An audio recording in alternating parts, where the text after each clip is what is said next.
दोहे कबीर, रहीम और तुलसीदास जी के दोहे जो है वह नीति विषयक दोहे हैं, जिनमें जीवन उपयोगी बात, हमारे जीवन में हमें कुछ उपदेश सीखने की, याद होने की बात जो है इनमें समझाई गई। तो उसमें पहले कबीर के 3 दोहे हैं, वो हम समझते जाए कि जिसमें दान प्रियता, संतोष और समानता की बात जो है हमें समझना है। तो पहला कबीर का दुआ है, समझे ध्यान से, साईं इतना दीजिए जामे कुटुंब समाए, मैं भी भूखा न रहूं साधु न भूखा जाए। क्या कहा कबीर जी ने? प्रभु से, ईश्वर से, भगवान से प्रार्थना की कि हे साईं, साईं मतलब कौन? ईश्वर, याद रखो। साईं मतलब क्या होता है? भगवान, मालिक, साईं, ईश्वर। हे साईं, हे भगवान, मुझे इतना दीजिए, इतना मतलब इतना अन्न और धन दीजिए। આપણે જરૂર સામી પડે છે જીવનમાં અન્ન અને ધન, બે વસ્તુ હોય અને આપણું શરીર હોય એટલે આપણું જીવન સારી રીતે આપણે સ્વસ્થ રીતે ચલાવી શકીએ છીએ। તો સાईं इतना दीजिए, हे ईश्वर मुझे इतना ही अन्न और धन दीजिए। समझिए, हे ईश्वर, हे भगवान, मुझे इतना ही अन्न और धन दीजिए जामे कुटुंब समाए।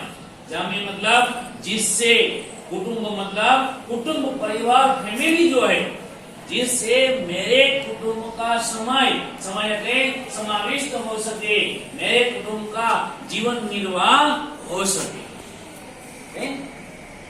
पहले में संतोष की बात जो हम समझ रहे हैं, हे ईश्वर मुझे इतना ही अनाज और धन दीजिए, अन्न और धन, जिससे मेरे कुटुंब का ऐसे निर्वाह हो सके, जीवन गुजरान चल सके। मैं भी भूखा न रहूं साधु न भूखा जाए, यानी कि जिस अन्न और धन से मैं भी भूखा न रहूं, न मेरा परिवार जो है 2-5 व्यक्तियों का बना हुआ वह भूखा रहे, और न मेरे दरवाजे पर आने वाले, दरवाजे पर भीख मांगने के लिए आते हैं लोग, आते हैं कि नहीं? कौन आते हैं? भिक्षुक आते हैं, साधु महात्मा आते हैं। तो वह साधु, वो आने वाले फकीर, भिक्षुक जो है वह भी भूखा न जाए। संतोष की बात यहाँ कबीर जी ने बताई कि हमें अपने जीवन में क्या रखना है? संतोष। इतना ही हम धन मांगते हैं कबीर जी, जिससे उसके कुटुंब का निर्वाह हो सके, भरण पोषण हो सके, न कबीर जी, न कबीर का परिवार भूखा रहे, 3 वक्त का भोजन मिलता रहे, और न उसके दरवाजे पर आने वाले भिक्षुक जो है, साधु फकीर जो है, संत जो है, जो भी मांगने वाले आते हैं, वो भी भूखे न जाए। क्या रखना अपने जीवन में? संतोष। संतोष की बात मैंने पहले बताई, आपको समझ में आया? संतोष रखना है, असंतोषी जीवन नहीं। संतोषी जीवन जीने की बात कबीर जी अपने पहले दोहे के द्वारा में, दुहावली में जो लिखे दोहे हैं, उसके द्वारा हमें समझाते हैं कि हमें अपने जीवन में हमेशा के लिए जो भी मिलता है ईश्वर की ओर से, उसमें संतोष बनाए रखना है। समझाए? ख्याल आवे? आपको कहाँ संतोष रखना है? अपना क्षेत्र है वहां पर, आप जो काम कर रहे हैं वहां पर, आप जो पढ़ाई कर रहे हैं वहां पर, जो भी मिलता है आपके परिश्रम के तौर पर, उसमें आपको संतोष होना चाहिए। ज्यादा चाहिए आपको तो ज्यादा परिश्रम करना पड़ेगा, ज्यादा मेहनत करनी पड़ेगी, और ज्यादा मेहनत करके आप उसमें अपनी बात जो है उसे सिद्ध कर पाएंगे, सफलता की ओर आगे ले जा पाएंगे, अपने कर्म के सफलता के तौर पर परिश्रम करते हुए। लेकिन फिर भी इनको प्राप्त कर भी हमें अपने जीवन में क्या मानना है? संतोष। संतोषी नर सदा सुखी। पहला दोहा कबीर जी का संतोष की बात समझ में आया? फैलावे छे?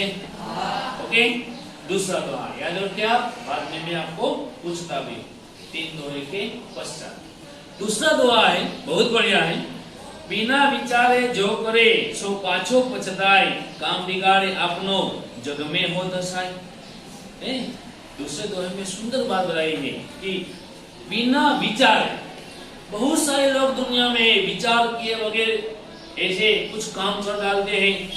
तो यहाँ बताया है कि बिना विचार किए जो भी व्यक्ति कुछ काम करता है तो उसे अपने जीवन में पछतावा होता है। अभी मैंने इसे लात मार दिए तो क्या हुआ, तो हम समझ रहे हैं इसलिए समझा, लेकिन गलती से विचार किए बगैर, लंबी सोच किए बगैर अगर हम काम कर डालते हैं तो उसके पश्चात परिणाम होता है पछताने का। पछताવાનો પછી વારો આવે છે। આની વાત આપણે સમજીએ। પેલું શું હતું? નોળિયું, પેલું સાપ, પેલું બચ્ચું, પેલું માં, હે ને? નોળિયાની અને સાપની વાર્તા। માં આવે છે ગળો ભરીને, જોવે છે લગભગ એ નોળિયાને, નોળિયું એમ લાગે છે કે એમના બચ્ચાને મારી નાખ્યો હશે અંદર રૂમમાં, પણ નોળિયાએ બચાવ્યું હતું એમના બચ્ચાને। સાપની સાથેની લડાઈ હતી અને લોહીથી લથબથ હતું। વિચાર્યા વગર માએ ઘોડો પટકાવ્યો નોળિયા પર, નોળિયું ત્યાં ત્યાં રામ નમી ગયા। पछतावा थी बिना विचार किए। अगर हम अपने जीवन में काम करते हैं तो जीवन में क्या होता है? पछतावा। याद रखें, विचार किए, सोच किए बगैर, लंबा विचार किए बगैर हमें अपना काम करना नहीं है। एक पंक्ति। दूसरी में कहा उसे क्या होगा? काम बिगाड़े आपनो जग में होत हसाय। बिना विचारे हम काम करते हैं तो अपना काम भी बिगड़ता है और जग में हम हंसी पात्र भी होते हैं। जग में हमारी मजाक भी उड़ाई जाती है। विचार કર્યા વગર કામ કરીએ એટલે આપણી જગતમાં, દુનિયામાં, સમાજમાં, પરિવારમાં, કુટુંબમાં, સગા સંબંધીઓમાં બધી આપણા શું ઉડે? મજાક ઉડે। આપણે હસી પાત્ર બની રહી, એનો કોઈ વિકલ્પ નથી રહેતો। इससे मतलब कि हमें जो भी काम करना है वह सोच विचार किए बगैर करना चाहिए नहीं। आप लिख रहे हैं पेपर अपना तो सोचे, विचार किए। आप जवाब लिख रहे हैं, ये जवाब सही है कि नहीं? अगर गलत होगा तो इनका मूल्यांकन न होगा, हमें अंक न मिलेंगे, हमारा परिणाम डाउन होगा। तो विचार करें, अब सोचे, समझे और समझने के पश्चात भी अपना पैर जो है ना उसे आगे बढ़ना। कहीं भी आप जाए, सोच बगैर आपको आगे नहीं बढ़ना है। अगर सोचे, विचार, लंबा विचार किए बगैर, दूरंदेशी विचार जो है हमें अपने जीवन में अपनाना है। दूरंदेशी, लंबा। अभी कोई बोलता था अगले क्लास में कि यहाँ पर कि आप तो लंबी बात सुनते हैं, कहते हैं, आगे आने वाली बात सुनते हैं। हाँ, सोचे बगैर काम नहीं करना है, लंबा सोचकर ही हमें करना है काम अपना, जो भी क्षेत्र है वहां। समझाए? दूसरे तो हमें क्या कहा? सोचे बगैर जो व्यक्ति काम करता है उसे अपने जीवन में क्या होता है? पछतावा होता है, अफसोस था। પછી અફસોસનો કોઈ પાર રહેતો નથી। અફસોસ કરવાથી કોઈ એનો ઉપાય મળતો નથી। મળે ઉપાય? કોઈને મળ્યો ઉપાય તમારામાંથી? ન મળે। અફસોસ કરવાનો કોઈ પછી ઉપાય નથી। पछतावा करने से कोई પછી फायदा होने वाला नहीं। इसलिए हम सोच विचार कर ही अपना काम करें और उससे हमारा काम भी अच्छा रहेगा। हमारी जगत में मजाक न उड़ाई जाएगी, जगत में हम सम्मानीय रहेंगे। विचार ने सोचकर काम किया है तो मजाक नहीं, जगत में हमारा मान, हमारा सम्मान, हमारा आदर बना रहेगा। दूसरा दो, विचार्या वगर कोई पण पगલું ભરવું નહીં। ક્યારે પણ જીવનમાં યાદ રાખજો। સમજાય? ખ્યાલ આવે છે? ओके। तीसरा द्वार, तीन द्वार समझने वाले फिर आगे पूछूं। कबीरा पड़ा बाजार में, मांगे सबकी खेर, ना काहू से दोस्ती, ना काहू से वो समानता की बात। क्या कहा? कबीर जी कहते हैं कि मैं बाजार में खड़ा हूं। बाजार में मतलब मार्केट हुए वहां पर नहीं। बाजार का मतलब होता है ऐसे सबके सामने खड़े, सबके सामने, वहां सब प्रकार के लोग हैं, उनके सामने खड़े हैं।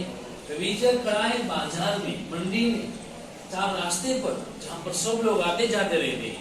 कबीरा खड़ा बाजार में और सबकी मांगे खैर, सबकी कुशलता मांगते। कुशलता है?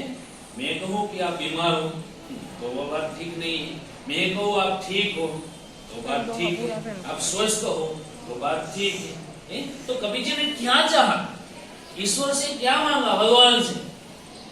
भगवान के सामने खड़े और भगवान से प्रार्थना करते हैं कि हे ईश्वर, हे प्रभु, सबकी खैरियत हो, सब अपने जीवन में कुशल हो, બધા પોતાના જીવનમાં કેવા હોય? મજામાં હોય, બધા આનંદિત હોય। क्यों क्यों कबीर जी ने ऐसा मांगा? मैंने कहा भेदभाव नहीं करना है, सबके प्रति प्रेम भाव बनाए रखना है, समानता बनाए रखने की बात कबीर जी के तीसरे अध्याय में समझ रहे। क्या कहा है कि ना काहू से दोस्ती, ना काहू से प्यार। कबीर जी खड़े बाजार में सबके प्रति समान भाव से रखते, न कबीर क्यों किसी के दोस्ती है, ना किसी से दुश्मनावट। कबीर के लिए सब लोग कैसे हैं? समान है। हेलो, ख्याल आवे? कबीर माटे બધા લોકો કેવા છે? સમાન છે, એક છે। ન કોઈનો દુશ્મન, ન કોઈનો શત્રુ, ન કોઈનો દોસ્ત, ન કોઈનો સગો, ન કોઈનો સંબંધી। मुश्किल है तो दुनिया के समाज के लोग एक समान है, समानता, कोई भेदभाव नहीं, कोई उसके प्रति उसे दुराग्रह नहीं। हमें यह समझना है अपने जीवन में। हमारे लिए, मैंने अभी बोला आपको, अब हमारे लिए अलग अलग दर्शन वाले भी क्या है? समान। किसी के प्रति प्रेम नहीं है, द्वेष नहीं है, निंदा नहीं है, घृणा नहीं है, नफरत नहीं, अदावत, दुराग्रह, कुछ भी नहीं। सब समान रूप में आप हमारे लिए है। तो कबीर जी भी ऐसा चाहते, ऐसा समझाते कि हमें सबके प्रति समानता बनाए रखना है, બધા માટે એકતા બનાવીને રાખવાની છે। सब लोग हमारे लिए समान हो, सब लोग भाईचारे के भाव से रहे, सब लोगों के प्रति हम अच्छा सोचे, सबकी खैर चाहे, चाहे दुश्मन भी क्यों ना हो, दुश्मन भी हमारे लिए अच्छा ही है। ऐसी खैरियत, ऐसी कुशलता कबीर जी ने भगवान से मांगा है। तो हमें भी अपने जीवन में सीखना है कि हमारे लिए सब लोग समान है।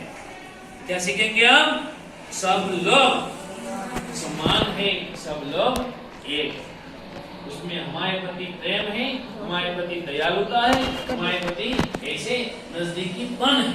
कोई दुश्मनावट, कोई शत्रुता उसके प्रति हमारी है नहीं। ऐसा कबीर जी ने ईश्वर से चाहा, ईश्वर से मांगा। 3 दोहे कबीर